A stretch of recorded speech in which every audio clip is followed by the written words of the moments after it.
നമസ്കാരം. National broadcasting news ഇന്ത്യയിലേക്ക് സ്വാഗതം.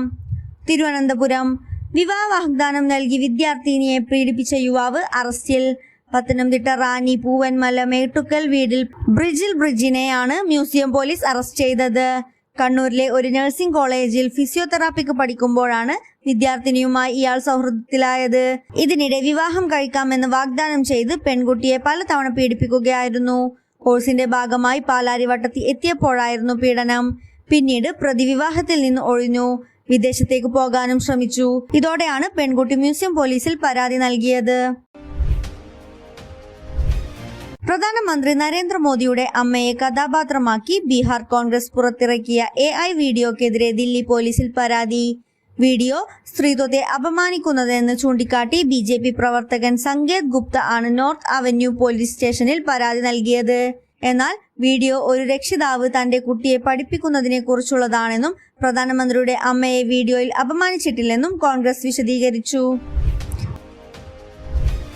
മലപ്പുറം സർക്കാരിന്റെ ന്യൂനപക്ഷ സംഗമത്തിൽ ആശങ്കയുമായി സമസ്ത. മതേതര സർക്കാർ എന്തിനാണ് മതം തിരിച്ച് ചേരി തിരിച്ച് സംഗമം നടത്തുന്നതെന്ന് അബ്ദുസമദ് പൂക്കോട്ടൂർ ചോദിച്ചു. കഴിഞ്ഞ കുറെ കാലങ്ങളായി മുസ്ലിം സമുദായത്തിന് വലിയ നഷ്ടമുണ്ടായിട്ടുണ്ട്. ന്യൂനപക്ഷങ്ങൾ പ്രത്യേകിച്ച് മുസ്ലിങ്ങൾ വലിയ തോതിൽ ആനുകൂല്യം നേടുന്നുവെന്ന പ്രചാരണമുണ്ടായി. ഇത് ന്യൂനപക്ഷ ഭൂരിപക്ഷങ്ങൾ തമ്മിൽ അകലമുണ്ടാക്കി. മുസ്ലിം വിഭാഗത്തിന് നഷ്ടപ്പെട്ട ആനുകൂല്യം തിരിച്ചു നൽകാൻ കഴിഞ്ഞാൽ ന്യൂനപക്ഷ സംഗമം വിജയമായിരിക്കുമെന്നും അല്ലെങ്കിൽ പ്രഹസനമാകുമെന്നും അബ്ദുസമദ് പൂക്കോട്ടൂർ മലപ്പുറത്ത് പറഞ്ഞു. മാർത്താണ്ഡം കരിങ്കലിനു സമീപം നവജാത ശിശുവിന്റെ വായിൽ ടിഷ്യൂ പേപ്പർ തിരികെ കയറ്റി കൊലപ്പെടുത്തിയെന്ന കേസിൽ അമ്മ അറസ്റ്റിൽ. കരുങ്കൽ പാലൂർ കാട്ടുവിള സ്വദേശി ബെനിറ്റ ജയ അന്നാൾ ആണ് അറസ്റ്റിലായത്.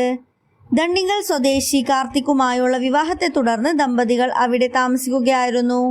ഭർത്താവ് തന്നേക്കാൾ സ്നേഹം കുട്ടിയോട് പ്രകടിപ്പിച്ചതിലെ പകയാണ് കൊലയ്ക്ക് കാരണമെന്ന് യുവതി പോലീസിന് മൊഴി നൽകി. കൂടുതൽ അപ്ഡേറ്റ്സിനായി കാത്തിരിക്കുക. National broadcasting news India. നന്ദി.